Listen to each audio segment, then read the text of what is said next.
नमस्कार दोस्तों, स्वागत है आपका हमारे चैनल पर जहां पर आपको स्टॉक मार्केट की लेटेस्ट न्यूज मिलती रहती है। तो दोस्तों, एक कंपनी जिसके रिजल्ट्स का काफी इंतजार था इन्वेस्टर्स को, वो है आलोक इंडस्ट्रीज लिमिटेड।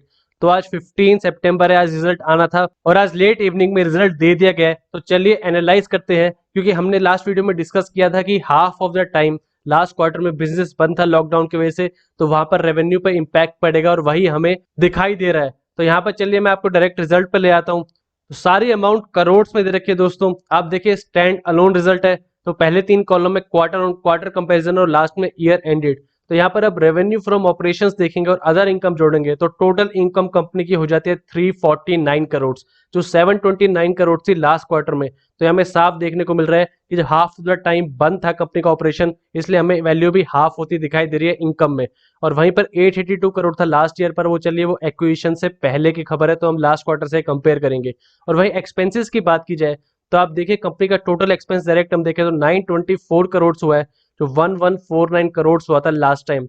तो यहाँ से loss from operational before exceptional item and tax हो जाता है -574 करोड़। यानी 574 करोड़ का लॉस रहा है कंपनी को ऑपरेशनल एक्टिविटीज की वजह से, जो 420 करोड़ का लॉस था लास्ट टाइम। यानी यहाँ पर जो लॉकडाउन की वजह से कंपनी को इफेक्ट हुआ है वो हमें साफ देखने को मिल रहा है। और वहीं पर जो सबसे बड़ी अमाउंट करता है कंपनी के एक्सेप्शनल आइटम्स, यही एक्सेप्शनल आइटम्स थे जिन्होंने लास्ट टाइम कंपनी के रिजल्ट को पॉजिटिव कर दिया था। पर आप यहाँ देखिए -8262 करोड़ के एक्सेप्शनल आइटम्स है फिलहाल कंपनी के। और वहां से टोटल प्रॉफिट या लॉस बिफोर टैक्स यहाँ पे हो जाता है 8837 करोड़ का लॉस। तो ये जो एक्सेप्शनल आइटम हम आगे देखेंगे कि कहां पर इतनी बड़ी वैल्यू इरोड हो गई है कंपनी की। टैक्स एक्सपेंस आप देखो, डेफर्ड टैक्स है 1355 करोड़ का। तो टैक्स एक्सपेंस मिलाकर टोटल लॉस हो जाता है इस पीरियड का 10,192 करोड़। तो लास्ट टाइम 1632 करोड़ का प्रॉफिट था, पर वहां भी हमें ऑपरेशनल एक्टिविटी में एक लॉस ही देखने को मिल रहा था लास्ट टाइम भी। और इंपॉर्टेंट चीज है कि टोटल कॉम्प्रिहेंसिव इनकम हो जाती है लगभग सेम ही है 10192 करोड़ की। और यहाँ पर कंपनी का paid up equity share capital 221 crore का है। और यहाँ आप देखेंगे बेसिक और डाइल्यूटेड ईपीएस, तो बेसिक ईपीएस है 46.11 नेगेटिव में, और वहीं आप देखेंगे डाइल्यूटेड ईपीएस तो -21.64। तो हाल ही में कंपनी के नए शेयर्स रिलीज हुए हैं, रिलायंस इंडस्ट्रीज और जेएम फाइनेंशियल्स को मिले हैं। तो हम शेयर होल्डिंग पैटर्न जो आगे दिया गया है वो भी डिस्कस करेंगे। ये हम कंसोलिडेटेड रिजल्ट पर आते हैं, तो आप देखिए ज्यादा फर्क नहीं है, पर आप टोटल इनकम देखिए 373 करोड़ की रही है। टोटल एक्सपेंसिस डायरेक्ट आ जाए हम 692 करोड़ के एक्सपेंसिस रहे हैं, तो लॉस आ जाता है -318 करोड़ का, जो 263 करोड़ का लॉस था इस स्टेज पर लास्ट क्वार्टर में। और वहीं पर आप एक्सेप्शनल आइटम जोड़ ले तो यहाँ भी वही अमाउंट जुड़ती है। इसलिए प्रॉफिट का अगर हम डायरेक्ट आ जाए, पीरियड का टोटल लॉस क्या हुआ है, 9936 करोड़ का लॉस रहा है कंपनी को इस बार। तो काफी भारी लॉस रहा है, पर आप मान सकते हैं कि कंपनी एक तरीके से रिस्ट्रक्चर हो रही थी, तो जो पुराने लॉस हुए थे कंपनी को डेप्रिसिएशन हो रहा था काफी ज्यादा, वो अमाउंट अब हो चुका है। और आप जानते हैं लॉकडाउन के बाद जब दोबारा डिमांड बढ़ी, तो अब हमें कंपनी का असली रिजल्ट देखने को मिलेगा Q2 रिजल्ट जब आएगा आगे, तो सितंबर खत्म होने वाला है।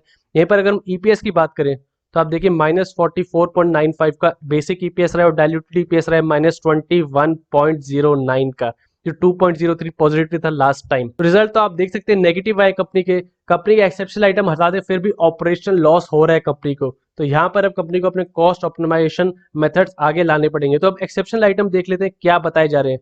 तो यहाँ आप देखिए फिफ्थ कॉलम में दे रखा है कि कंपनी को ऑपरेशन लॉस हो रहे थे पिछले कुछ साल से, क्योंकि कंपनी 30 से 35% कैपेसिटी पर काम कर रही थी। यानी जो काम बंद था वहां पर ऑलरेडी डेप्रिसिएशन हो रही थी, वहां पर इंटरेस्ट ऑलरेडी जा रहा था जो लोन लिया गया था, तो उसकी वजह से अमाउंट जुड़ती गई। और इसी वजह से कंपनी ने इम्पेयरमेंट लॉस आप देख सकते हैं 8262 करोड़ का लिया है, जो हमने एक्सेप्शनल आइटम में देखा। और टेंजिबल एसेट्स पर, टेंजिबल एसेट्स होते हैं दोस्तों जो कंपनी के इमूवेबल एसेट्स होते हैं, फिजिकल एसेट जैसे प्रॉपर्टी होती है, प्लांट्स होते हैं। तो यहाँ पर जब बिजनेस बंद था तो हमें साफ देखने को मिल सकता है कि क्यों वहां से डेप्रिसिएशन हो रहा था और क्यों लगातार वहां से लॉस आ रहा था। तो कंपनी ने इस बार वो लॉस जोड़ा है 8262 करोड़ का। तो अब उम्मीद है कि कंपनी की तरफ से दावा था कि अब 70% कैपेसिटी पर वापस आ गई है, अपना सिलवासा प्लांट खोल दिया उन्होंने, पीपी किट्स मैन्युफैक्चर कर रही है। तो आगे आने वाला जो क्वार्टर होगा वहां पर हमें रिजल्ट्स देखने को मिलेंगे। और दोस्तों ये स्टॉक आप जानते हैं ऑपरेटर ओरिएंटेड स्टॉक है, upper circuit lower circuit streak चलती रहती है इसमें, इसलिए ऐसे स्टॉक्स पर अभी कमेंट करना काफी जल्दी होगी। आप इसके रिजल्ट का वेट करिए, और अगर आप काफी रिस्क ले सकते हैं तो ही आप इस स्टॉक में रहिए। शेयर होल्डिंग पैटर्न की अगर हम बात करें तो आप देखेंगे हम नए शेयर्स अलॉट होने के बाद लगभग 496 करोड़ शेयर्स हो गए हैं इस कंपनी के अंडर, तो शेयर बढ़ गए हैं। और साथ ही में मार्केट कैप भी आप देख सकते हैं काफी इंक्रीज हो गई है। अगर मैं आपको यहाँ पर दिखाऊं तो आप देखिए कंपनी की मार्केट कैप हो गई है लगभग 16,400 करोड़ के आसपास। तो यहाँ पर जो शेयर दिए गए हैं नई, उनकी वजह से हमें एक इंप्रूवमेंट देखने को मिल रही है। तो ये थे दोस्तों आलोक इंडस्ट्री के लेटेस्ट रिजल्ट्स। वीडियो पसंद आए तो लाइक कीजिए और ऐसी और वीडियोस के लिए हमारे चैनल को सब्सक्राइब कीजिए।